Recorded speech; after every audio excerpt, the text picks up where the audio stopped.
Hello, everyone. It's been a while since I've done a podcast, but today I want to cover advertising billionaires, email marketing, why Facebook sucks, and with post-concussive syndrome, why I continue to persevere in business unceasingly. That and more, and I'm hoping I can hold this conversation with you today. Yeah, I'm pretty confident I can. This is In the Pursuit. I'm David Pearson. Let's get started.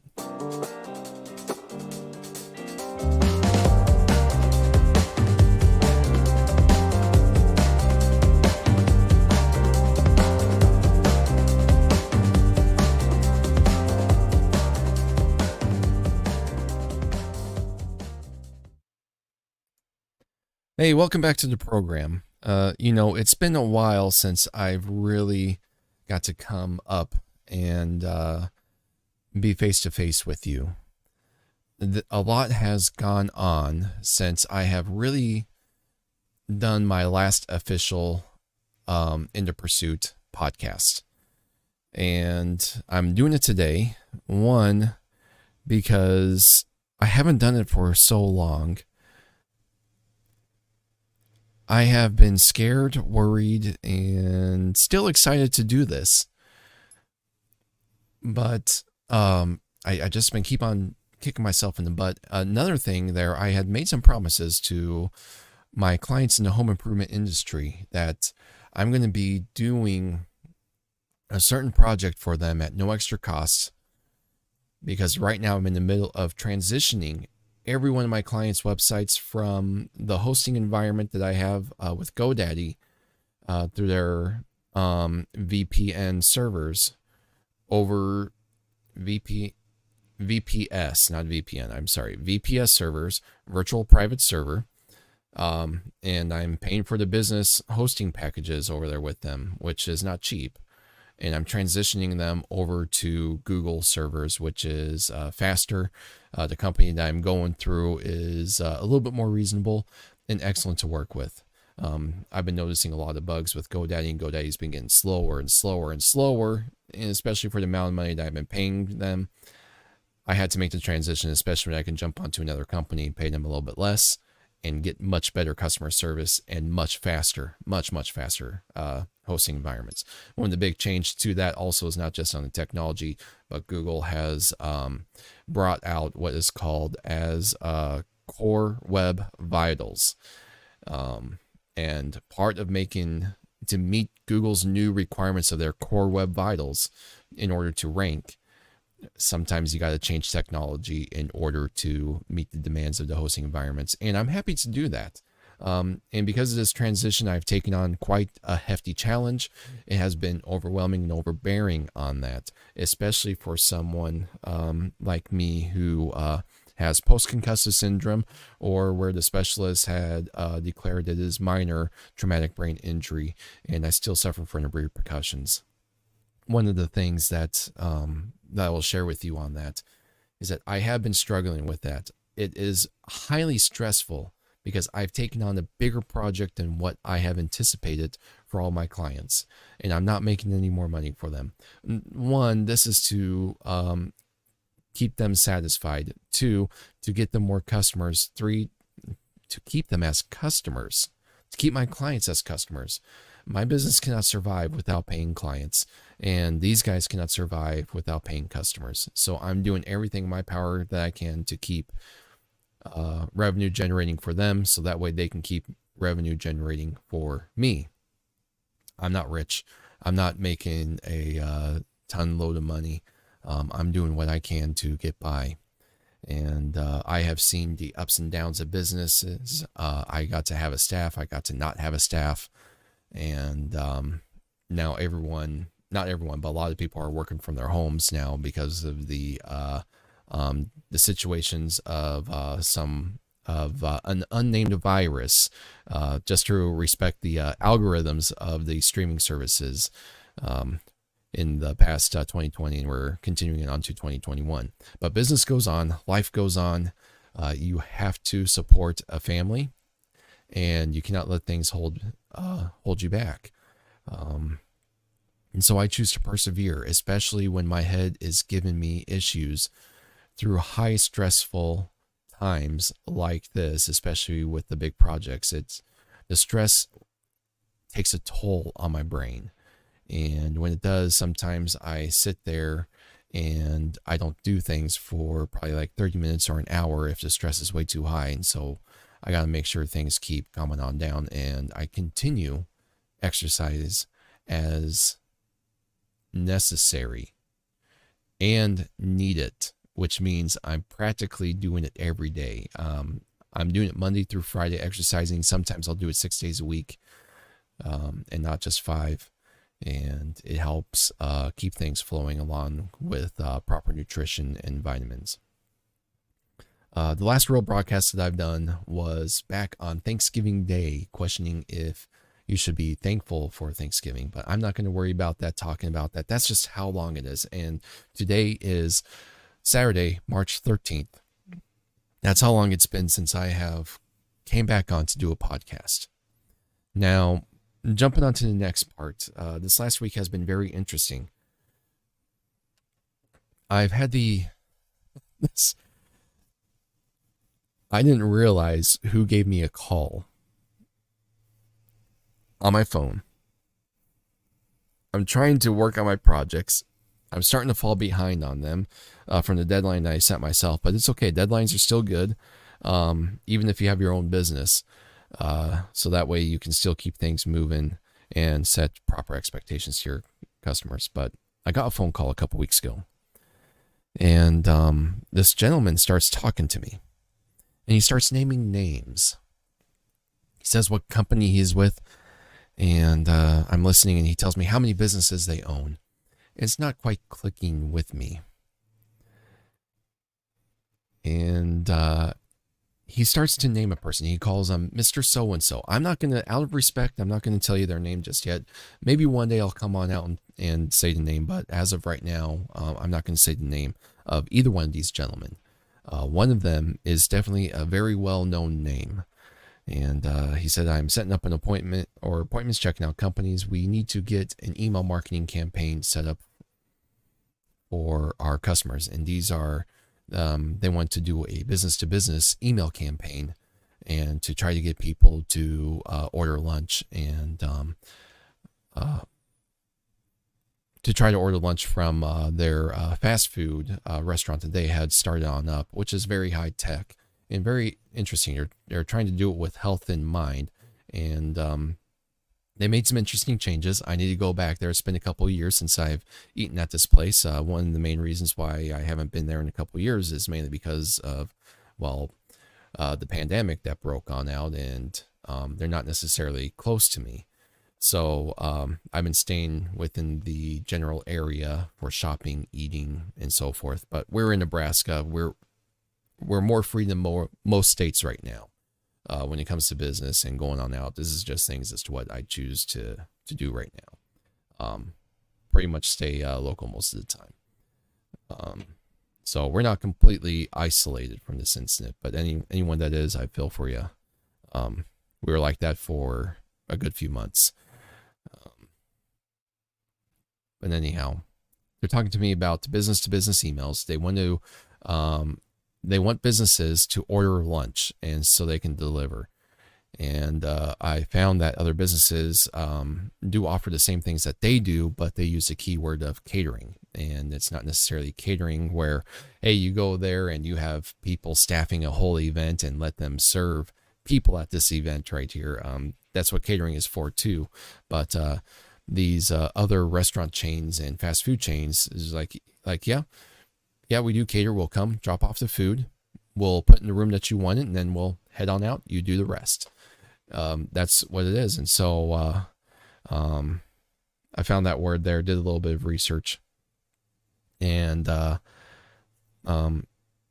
anyways, I went off to explain about the email campaign. I left the gentleman that gave me a call. I will call him Mr. H. Okay, Mr. H is who gave me a call, and he gave me a call on behalf of Mr. R. Now, Mr. H explained to me about their business side, what they were doing with the email campaigns, where they wanted to go, and they needed help. I made it absolutely clear that my agency is small and we don't focus on email campaigns. It's not that we can't do it. It's not that I haven't done email marketing campaigns before. I have, and I've even helped a multi-billion-dollar enterprise with their email campaigns and really help things improve with it in a short period of time. I even helped the same company with their coupon planning and strategies, especially in coupon tracking for the digital market. The funny thing is that they could track paper coupons when the paper coupons they mail out and how many of those paper coupons have been returned to the store, and they do it through the cashier system. They never set up a proper tracking mechanism for digital coupons that were ran through their website.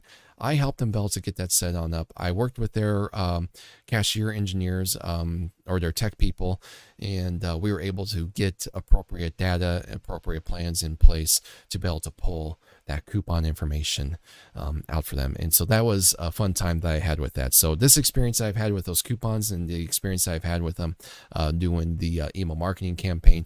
I'm a numbers guy. I love to see things go on up. Not only am I a numbers guy, I love to interact with people. I absolutely love people. The degree, I have a double bachelor's. I don't know if I ever mentioned that before, but the first part of my bachelor's is in communication of public relations. The second part of my bachelor's is in communication of advertising. And with that combined efforts, I got to take courses in business, courses in advertising, courses in public relations, journalism. I even got to write articles and do radio before testing out different fields and areas, even testing out television to see if that would be the proper place for me to go. And since I was 14 years old, a school teacher, Mrs. Alfrey, had encouraged me to do website development. Back before a whole bunch of coding languages came on up. I did that. I left that for a little bit. And then I realized as to how vital my education was to the online world. I even tried starting my own newspaper. And by the time, I will say I did get a small taste of success from that. We were hearing our local radio station read articles off, and I wasn't advertising to them, but they're reading off stories that I was publishing on. It could have been easily been by other people, but every time my wife and I listened to the radio talk show in the local area, or local radio talk show host start referencing articles and things from my site, even though he didn't say it, we were suspecting that he was pulling it from, because things were just matching up with things that I was publishing. In addition for that, after writing articles and running this website for over a year, I started seeing 1,400 on up visitors per day. There was a problem though with that. I would have a person or two who would come on board to join in with me on that, and they would leave. So it was mostly me most of the time. And by the time I was seeing those numbers just come on in, I was burned, fried. And it was a nice small taste of success, and I let that newspaper go on down. It wasn't necessarily a newspaper. It was a digital paper per se. And it was in the market when it was really hot. A bunch of random digital journalists came up, starting their own sites, and some of them really took off and some of them failed. I was one of the failures on that, but that's okay. But anyways, I'm just outing off my experiences on that, because Mr. H, who gave me a call, I hung up the phone with him. And this is after I told him, it's like, we only, in my business right now, we're a small agency, and we only focus on a few areas. We focus on websites, search engine optimization, and paid search advertising. We focus on those three areas because of how small our agency is, and we're trying to keep things running smoothly for our customers, and we're real profitable that way. But I wanted to give him an opportunity. I heard him out as to what the strategy was, which I explained to you before. They wanted to do business to business emails, and they already had over 2,000 emails from businesses within, I believe, a 5-mile radius from where their restaurant was at. And this is a new concept that's been around for a few years, and they wanted to grow and expand it and go all in on it. And so I told him, I was honest with him. I told him we only cover that. Let me look at this some more, and I will tell you if I feel like I could do it. I will tell you. If I don't think I could do it, I will tell you. And let's go from there. And he accepted that answer. I didn't think I was going to get back to him until the next day or two. I got back to him in the next few hours, and what really motivated me on doing that is that I was looking through some old notes, looking through some old photos, and I was looking through some photos of my children back from when we lived in North Carolina. And among those pictures, I took pictures of 3 whiteboards that I wrote on. It's real funny that day when I was at the office, and this is the enterprise I was working at, and I was doing the digital coupons and email marketing campaign for them. My computer, their whole system, their whole security system, if you're a consultant for them, they have you on a timed basis. If you don't renew that time basis in their security systems, you get locked out of their computers, and you really can't do any work. Well, I personally, as a consultant there, I couldn't renew that authorization myself. That always had to came from the marketing manager. And so I would work with the marketing manager a lot. She forgot to resubmit my account to the IT department to keep me on board on the computer. And so one day I was at the office, the computer didn't work. At times before, they sent me home. They said, well, you can't work, you can't do anything. And when I sat there, I decided not to go home that time.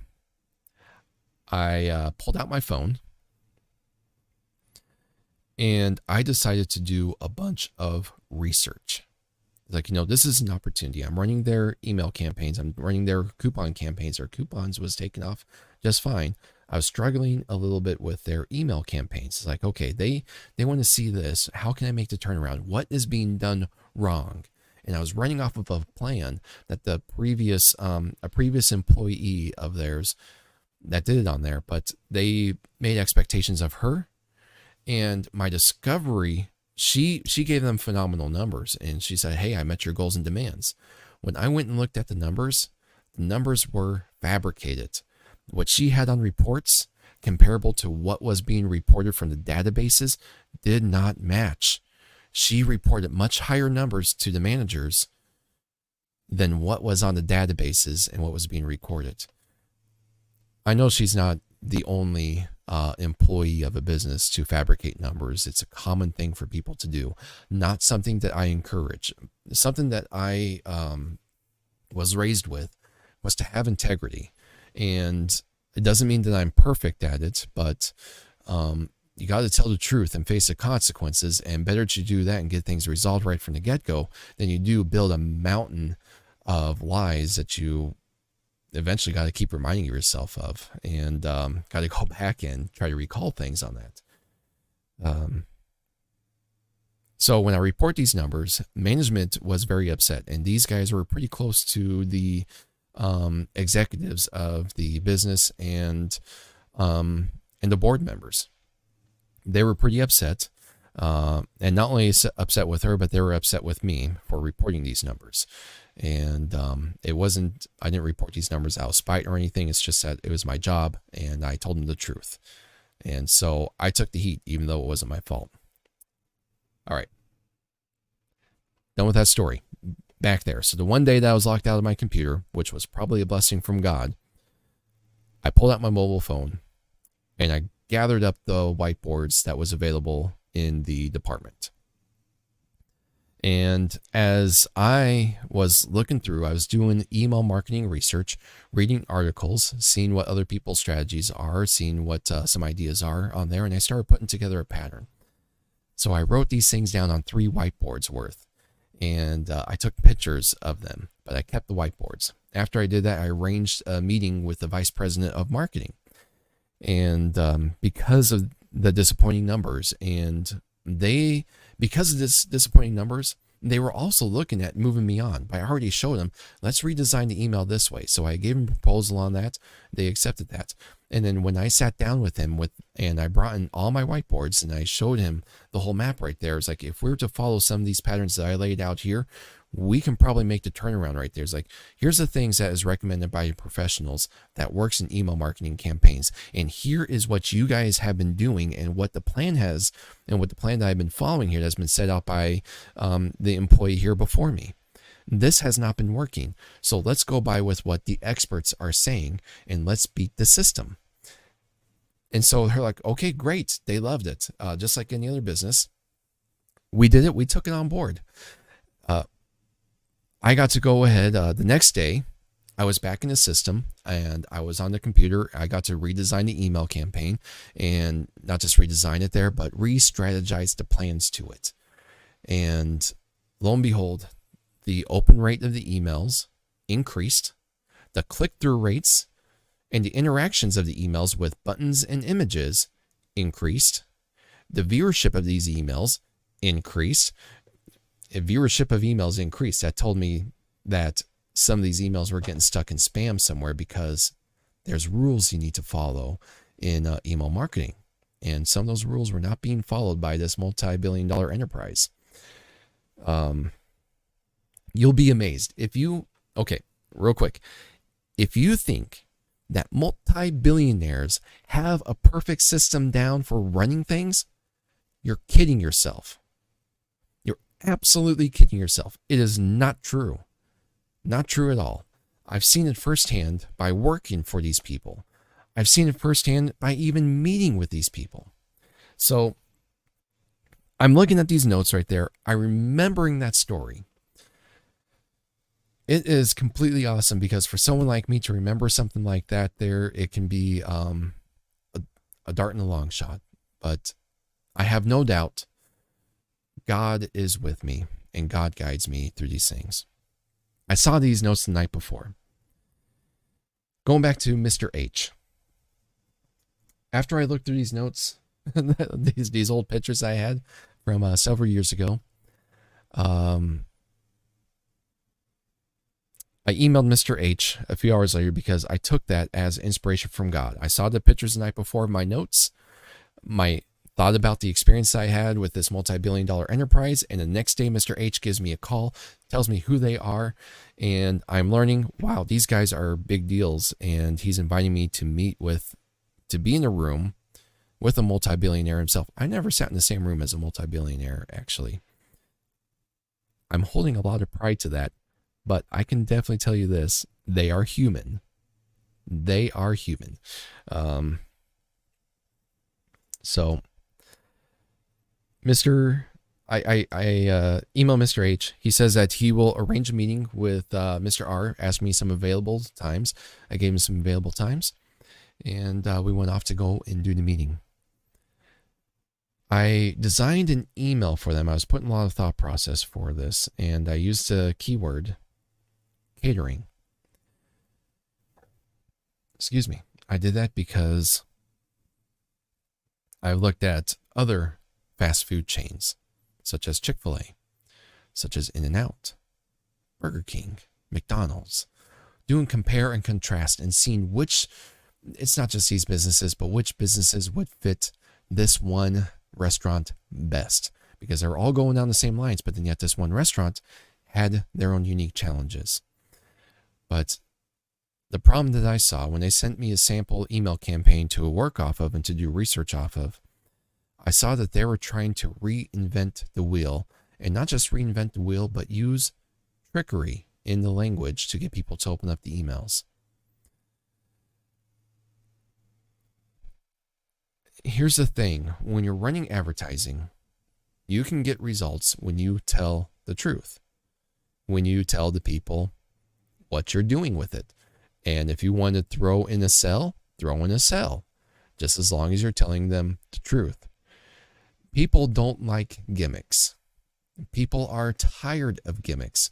And when you're advertising online, especially with email marketing, they're going to be skimming on through these emails really fast, and you got to catch their attention right from the get-go.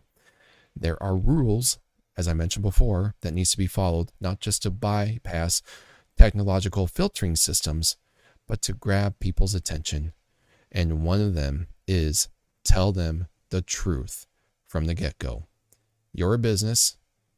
Talk to your customer. Tell them the truth. It doesn't take anything else necessarily psychologically advanced to convince someone to buy food from you. People love food. If they like what you're serving, they're going to buy from you. If they see an image of food that looks appetizing, they're going to buy from you because they are eating with their eyes. But if they see an image that does not look so appetizing, that looks sad and depressed, or maybe if the image of, like, let's say it's like cheeseburgers, if it's not big but small right there, you see a small picture of it, people are not going to buy from you. But if they see a big picture that just shows like some sauce dripping off the side, guess what? You are allowing people to eat with your eyes and they will salivate over it. So you're telling them, I have some good food. Let's advertise that. These guys were doing everything wrong, and they thought that they can change the rules of email marketing because it is business to business email instead of business to consumer emails. The same rules for business to consumer email marketing applies to business. The language must stay the same. I'm saying that mainly because I pull a lot of data from Google. And Google has a plethora of information. Now, the Google will not allow me to see who is who that is looking at websites, who is who that is doing searches, but they will share data with me as to here are people that are running search results. Here are keywords that are important to them. Here are phrases that are important to them. And then I can take that information and apply to advertising material. People are wired in a certain way in the head. So if you understand how the user works in the head, you communicate that same language to them. Do not try to reinvent the wheel. If you do, and you're getting someone skimming through email marketing campaigns really fast, if you're not catering to how they are wired in the head, they're going to skip right over your email. In fact, if they see it, they're probably going to look at it as spam and unsubscribe you. That's the reality of it. So rule number one in my advice with these things is definitely tell the truth. Now, here I am. I wasn't able to convey all this message with them. I did go and meet with Mr. H, and he introduced me to Mr. R, who is that I'm assuming the main shareholder, very recognizable. One of the, I'm going to assume, only based upon my research and knowing the type of businesses he has been involved with before, this man's a multi-billionaire. And he has many more years experience than me on this, but it doesn't, well, not in email marketing, but in life. And this man knows how to make money. He seems, growing up, seeing him on television commercials, geez, he seems like a nice guy, but definitely knows what he wants. And when I went and got to meet him, he was definitely down to earth. Everything that I'm conveying to you, I wasn't able to convey to them. And that was a disappointing thing on my part, is that dealing with post-concussive syndrome, it's now been over 3 years. My 3-year anniversary was in January since I got the post-concussive syndrome, also known as minor traumatic brain injury. If I am struggling, if I'm stressed, sometimes that weighs a heavy burden on me. And I feel like that I really have to put my full faith and trust in God to help make up the rest on that, because if I am struggling to make deals, it feels like it's impossible to make a new deal. Like I said, I'm not rich. We're barely getting by. We're barely paying our bills. We are living paycheck to paycheck. Even though I'm having my own business, having your own business doesn't necessarily mean you're making it. There was at one point where we did taste a lot of success in this company, and then we did have a drop-off point, but I'm persevering though. And right now, I am caring about my family, taking care of them, making sure that I can keep a roof over their head and food on the table. So my experience was sitting down with Mr. H and Mr. R is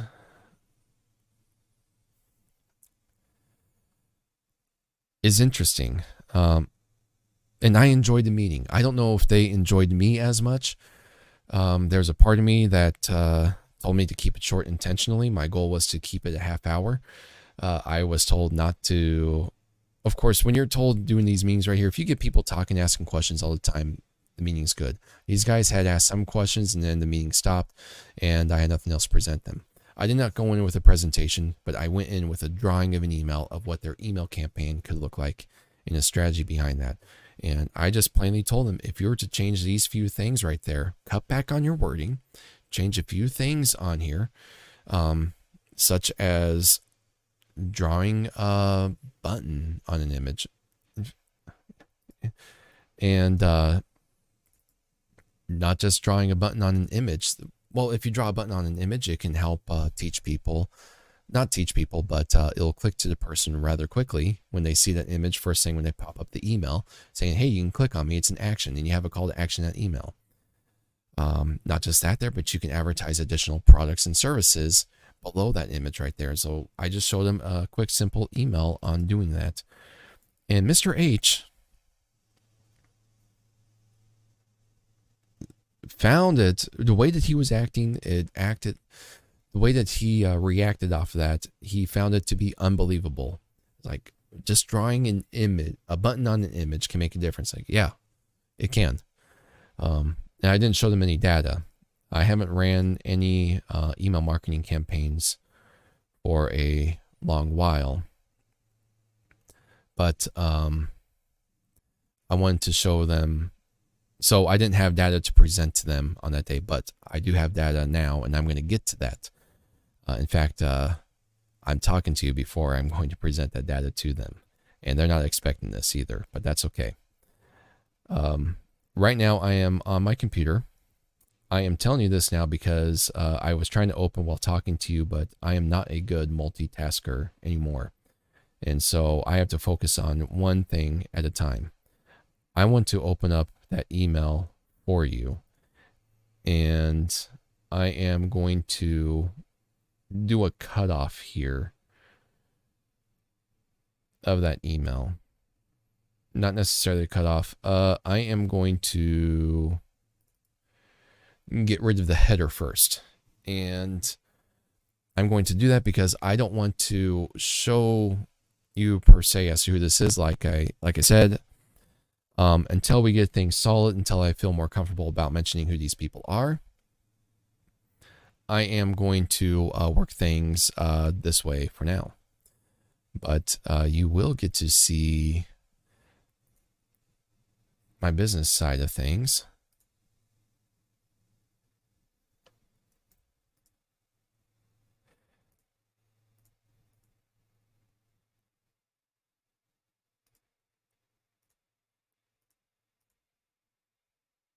And there's one more part that I'm going to be taking off on here. I am just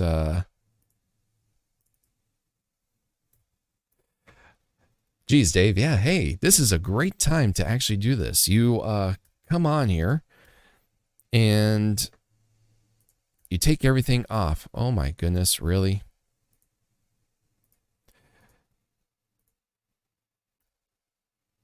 I am taking off some recognizable things on here. And then I'm going to be showing you here. And if you're listening in, I apologize. If you're watching, this is going to be worth it. So please, please, please hang in there with me. Okay. And we will have this resolved just fine. Okay. So the email is not necessarily going to look so pretty.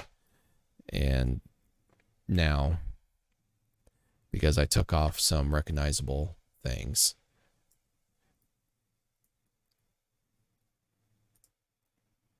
but it has to be done.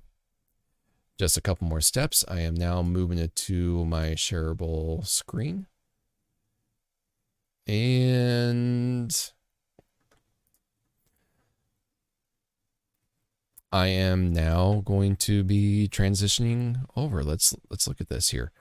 So I just went ahead and opened up directly in Illustrator the email campaign, the sample email campaign, and I put the objective up there, eat with your eyes. And I took their logo off, but these guys, they serve bison meat as part of their restaurant. And this is the main meat that they serve. They serve sausages with it, and they serve burgers with it. They also now offer various forms of salads and fries. So I tried to grab one of the most recognizable images from things as to what they serve. Otherwise, I would have had actually a much nicer photo on there from photo stock. This is just reviewing things with my business partner. My business partner is like, you should change things on up. Sometimes I just need to just do things and just stop running it on by some people sometimes, because I think the photo stock would have sent out the more appropriate image. I took off some branding on here that was recognizable to these guys, and like I said, I'm not ready to really show them who they are, but here's the email campaign. The red line is the border. You just go and create a border like that there. You have headlines, let us cater to your next lunch or event. This is actually to speak into a subject line that is in the email services. And then of course you got the branding slogans here as to what it is. You show off the product. This is one of the most delicious things, and you put order now. And that is part of the image, and this whole thing is clickable. We cater to businesses like yours, and then you offer additional products, and you click on order now. You offer a sell. If you want to offer to sell, you don't even have to have that. You can actually just have the images on there and have call to actions there. So you have order now, which will take them directly to an order page, see the menu, and then fries. From the meeting with them, it didn't sound like that Mr. H was too impressed with this. I didn't get that impression from Mr. R. He listened. He was also asking questions and making conversations. He tried to rephrase even strongly at one point, thinking that I was missing the message or what the point of it was. And as Mr. R and Mr. H came to push on me strongly, I also pushed back strongly too. Frankly, when I was sitting in the room, I didn't care that I knew they had money. I didn't care that they had money. They brought me in there for a purpose, and that purpose was to show them what the potential of an email campaign can look like. So this is what I showed them. I showed them the design. There's definitely much more on here. Doing simple things like that, having simple call to actions. These guys had big buttons on there with a whole long phrase on the sample email. The subject line is like, your lunch is ready.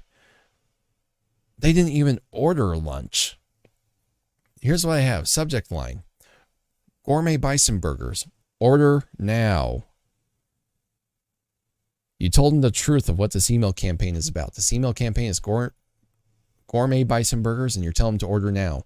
As they open up the email, and if they're on their computer, which they should be at work, they're going to see the email pop up anyways and open up for them.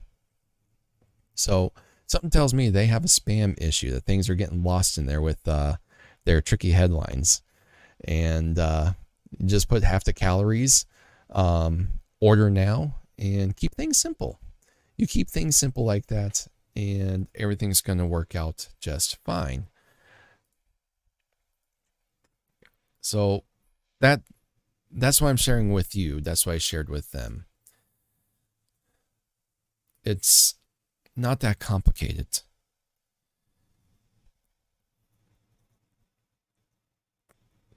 The meeting was only for a half hour, as I mentioned before. And so the thought ran through my head after I got home. I was excited about the meeting, and if nothing comes out from this, that's okay. I'll be fine. I can live without that excitement. Or I can live without that business. But I would also really like their business too, and see what else I could do for them. There's a client that I have. I wanted to see what I can do for the client there, and the thought ran through my mind that I should launch an email campaign. He just updated his menu.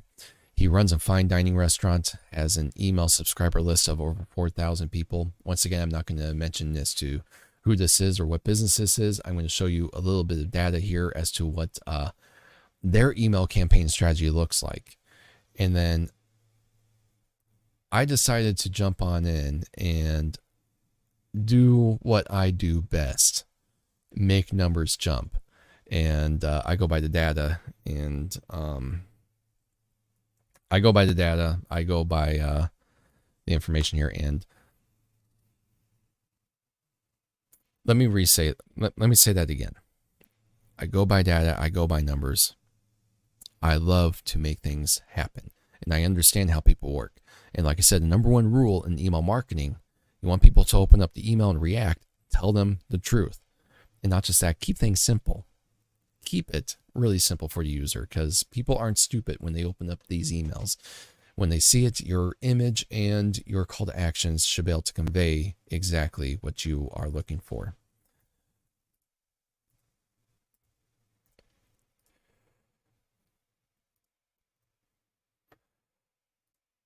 Okay, moving on. Here is an email campaign that this business owner had set up, and I modeled it after him. And this email campaign was sent out over a year ago. So here we go. I'm showing you limited information. The screen that you're seeing here is a screen that you're going to be staying put with. We have an open rate for his email campaign, 22.8%. Out of the over 4,000 subscribers that he has on his email campaign. Your average campaign performance, 28.3. It wasn't like that before. This is, ignore that middle bar right here. Ignore that middle bar, okay? Mainly because this number jumped up after I launched an email campaign. The one to the right, though, your peers' average performance, 27.1% of an open rate of emails. So his email campaign, 22.8. Your peers' average performance, 27.1. Let's check out the click rate. The click rate is when people go onto the email and they click a button, a link, or an image with that has a link as a result. 0.4% from that email campaign. Peers average, 2.7%. Once again, ignore that little bar, because that little bar does not apply to this campaign per se. That little bar just states what the average from the total campaign happened. This is what happened after I jumped on in and pulled my magic. Okay, and then unsubscribers from this email campaign, 1.1% has unsubscribed from the email campaign. And then peers average performance is 0.3. So open rate. Right down here on the bottom of the screen, you got to look down on the way bottom. Like I said, maybe I can pull that up a little bit. Here we go. I'll offer a little bit more information here. I'm just trying to keep things anonymous. Open rate. Successful deliveries of the emails, 4,461. 94.8% was successful deliveries. Above that, only 1,016 people opened it. And out of that number, only 17 people clicked on it. 244 emails bounced. 48 people unsubscribed. That's okay. Unsubscribers, that's a small number, but People subscribe, people unsubscribe, but if you're getting results like this, 17 people out of 1,106 or 1,016 people, that is a small rate. Clicks per unique opens, that is 1.7%. Total clicks, 47 clicks on the email. And the last open was March 2021. So people are still opening it. But this email campaign last click was March 14th, 2020. So that was the last time an email was open from these guys. So last open, yeah, that was just from today. How incredible is that? All right. So now we're going from there. Let's check out the other one. Campaign benchmarks. I went home after that meeting from Mr. H and Mr. R, and I don't think they were completely satisfied with what I have to deliver. I'm showing them these numbers. I'm going to be emailing it to them, just saying, hey, let me show you one more thing. This is what I did after our meeting to a client. If my client's watching, I'm sorry. We'll talk later and more about this. But I really hope it helped. Anyways, how's your email campaigns compare? The open rate. When I tackled this email, kept it simple, told the truth, and gave good call to actions, 34.5% of the campaign's performance. Click-through rate, in which your peers average is 27.1. Click-through rate is 13.8%, and these are unique things right there. So this instance where someone's going back and repeating things on that, anyone can do that. But these are unique users here. This campaign's performance, 13.8%. Unsubscribers for this email campaign, 0.7%. Going down a little bit more, checking out these details. Successful deliveries, 4,441 emails, 96.8% emails were successfully delivered. Out of that emails, 1,531 opened. So we still miss some people. There are people that haven't checked their emails yet. In fact, I'm seeing this number go up sometimes every hour. Every day that number changes, and it continually improves because that email was only sent out a couple days ago. Action clicks that were taken on this email, 615 actions were taken on it. These emails, only 147, and there's that unsubscribe count, 33 people only had unsubscribed. Total opens, and we have people that have gone back and done total opens on these things, 3,014 clicks. Clicks per unique opens, 40.2%. That's a phenomenal number.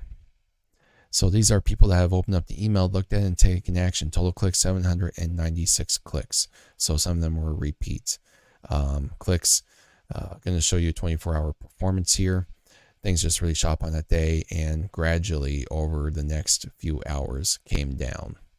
And then the next morning and the next day it picked up a little bit.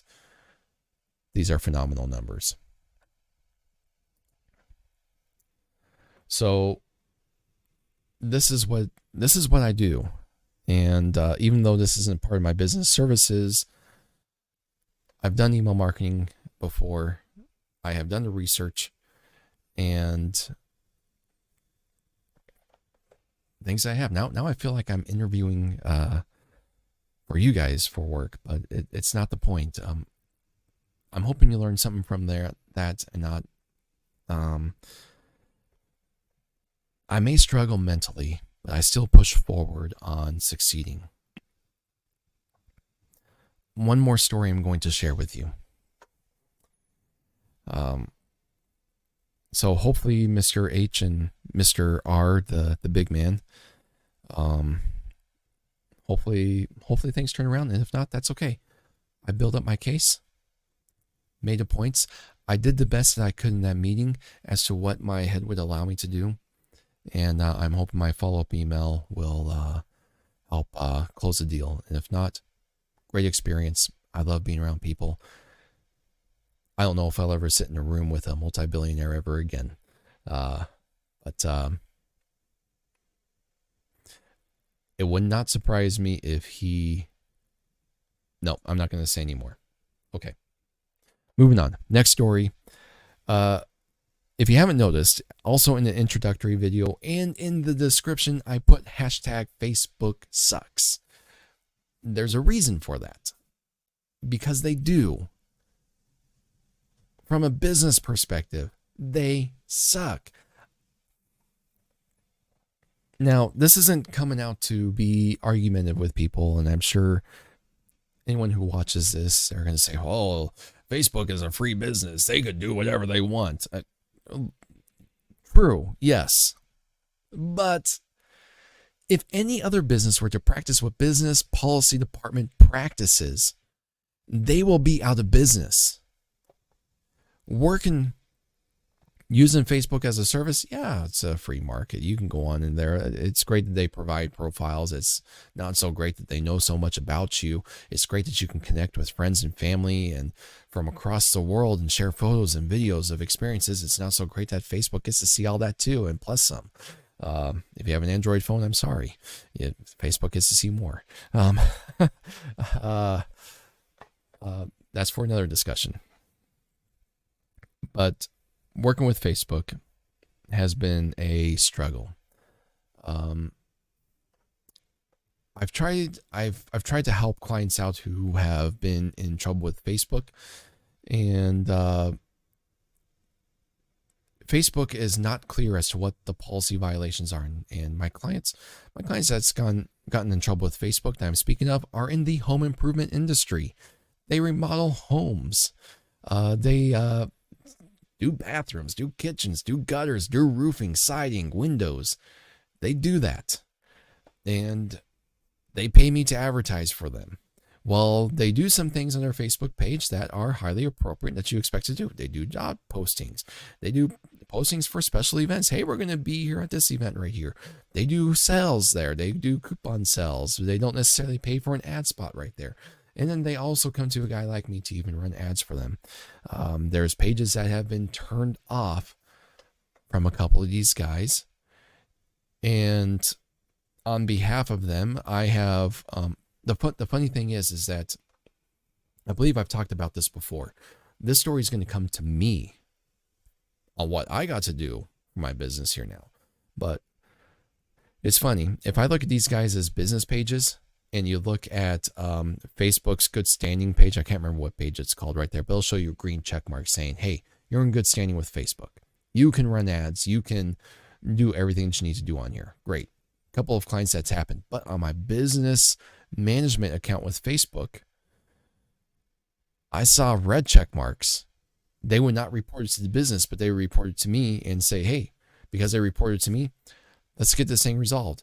And then Facebook policy department would come on back and say, hey, review these terms right there. They have violated the term. Review these terms and fix it. I reviewed the terms. I looked at the page. I'm not seeing what they violated. So I said, hey, I'm not understanding here. If you can help me understand. I read through everything. I'm looking at it. They're running business as normal as they always had for several years. And they would not respond. Or they would not respond. They would not give an answer. The most common answer that I've gotten back was, this page has now been permanently banned. You can no longer run it. It's like, you guys just can't do business like this. Well, I've tried working with people there, and every person I worked with there, they said, yeah, sure, we'll try to help you on out. No, none of them would give me answers. And they said, hey, we passed this on to our policy department. Policy department will not tell me anything as to what's going on. I'm sorry, you're out of luck. And I would keep on pushing it, and pushing it with these guys getting the same answers. They can't do a thing because the policy department will not tell them what the violations were. Great. I've heard that they actually done that to several more companies after January 6th, and they've done it to my business. So here's a story as to what happened to my business here. You see, Facebook actually has business accounts and they have personal profile accounts. And my personal profile account, and I will own up to this, okay? On my personal profile account, after what happened in Washington, D.C. on January 6th, it's not what happened on Washington, D.C., but it's how our friends and family reacted to that day. So my wife and I got annoyed by all the posts because it literally looked like we were in a civil war of words. And Lindsay and I were not taking part on, we're not taking part of the discussion, but we were in awe as to what everyone was saying towards one another. And these were people who know each other. And it's like, come on, you guys, you know better than that. So January 6th was not just what happened in Washington, D.C., but how everyone in this country and the whole world reacted on social media. It looked like most people, about, I'm going to guess, rough guess, not real numbers, 80% was out to slit some throats. That's how bad that day was. A few days later, my account, so on that day, Lindsay and I decided to combine our accounts, and these are our personal profile accounts, not the business side. And when we did that, a few days later, my business account was immediately shut down.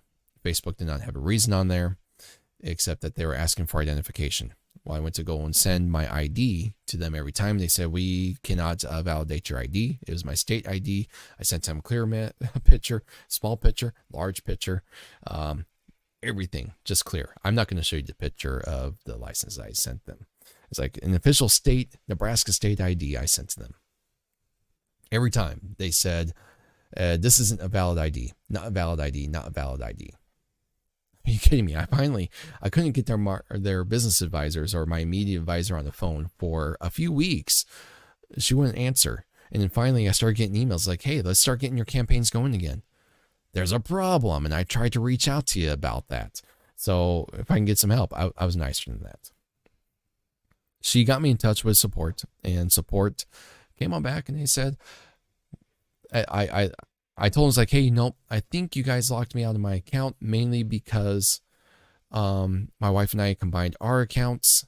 I added her name to my name, and we were just going to go ahead and share that account.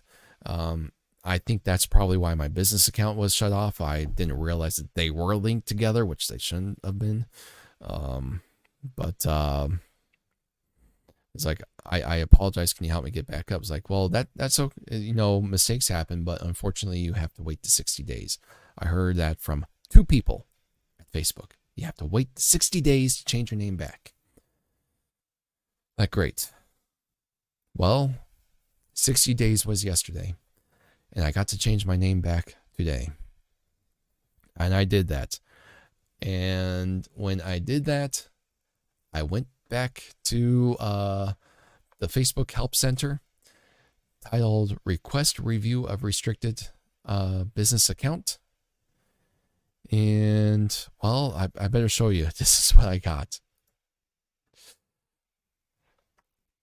Identity confirmation failed. I didn't give me an option to send him an ID this time.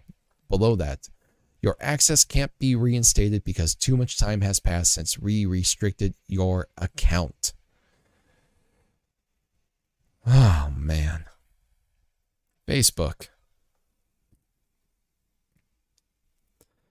One, they will act like they have customer service. And those people, the people that talk to you on the phone at Facebook, are friendly people. They're good people. I've talked with a few of them. I have not had a bad advisor. In fact, my very first one, I liked the best.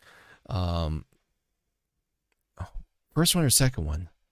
Oh my goodness. I have her name in my emails. I can't think of it right now. But she was the best, very enthusiastic, loved talking with her and going over the ads. And we worked with stuff before. And I don't have her now. I have some other guy, but he's still incredibly nice. And I told these guys, hey, I think I messed on up. They tried to reach out to support. I reached out to my newer advisor today. I don't think he's going to be able to do anything because once this thing gets to Facebook policy, it's like, done deal. We throw the axe down. Well, what's the reason? Can I fix it? Reason. Oh my goodness. He wants to know why he was penalized and why things were shut off. We can't tell you that. That's confidential, buddy. You just got to suck it in and live life. Oh my goodness.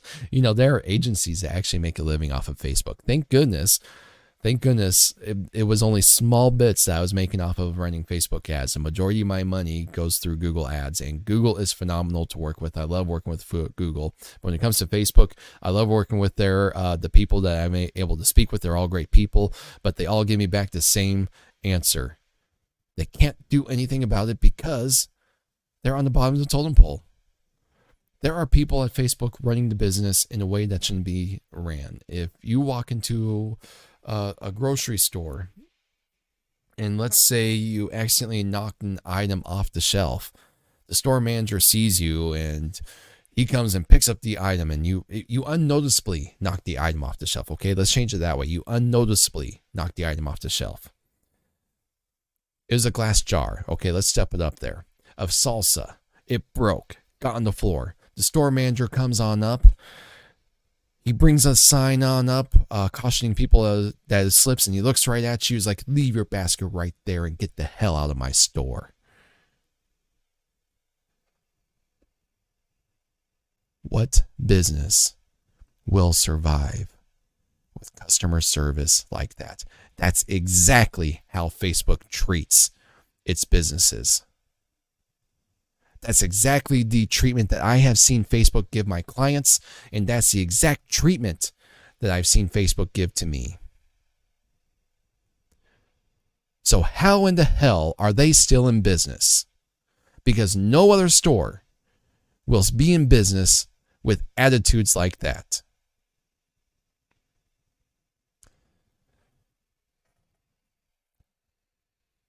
I apologize for being tough and strong on that one, but that is the truth.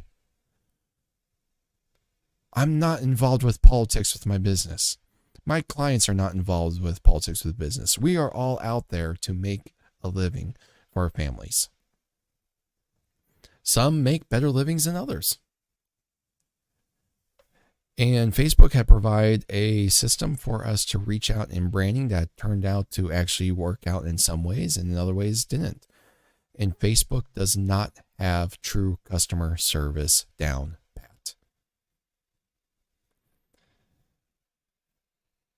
It goes along with the cancel culture. It goes along with politics. You shouldn't silence anyone. That's a whole different discussion right there. I'm talking about Facebook from a business perspective. Facebook, one day, you're eating your own right now. I know that. You are. And you're eating it with ketchup, mustard, fine seasoning, some of the best delicious seasoning, and caviar on some crackers too. I know you're enjoying it, but one day you're going to eat it so much, you're not going to have any more money to be in business. One day it will run out. And when that happens, you're going to be playing the victim and wondering, how did this ever happen?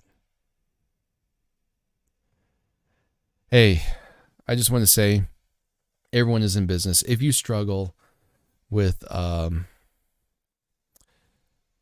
mental disorders, mine, not really much of a disorder. Mine's just more of a recovery from a car accident. And I'm thinking you're seeing me at one of my sharpest points, which I'm very happy to share with you right now. Keep persevering, keep pressing forward. Life goes on. Even if you struggle, do not quit. I know you're going to feel like quitting at times if you haven't yet. You got to keep working. You got to keep pushing forward. It's the only way to survive. And look at your diet, look at your health, look at your exercise. Is there things as to what you can change in your life to help with inflammation of the brain? I just want to go ahead and leave that to you. Leave that with you. And also put your faith in God. Don't go a day without giving thanks to Him and without seeking guidance and counsel from Him. thank you for joining me on this day. I went through a lot, and I hope you all have an excellent weekend. And I look forward to seeing you again. I'm David Pearson, and this is In the Pursuit.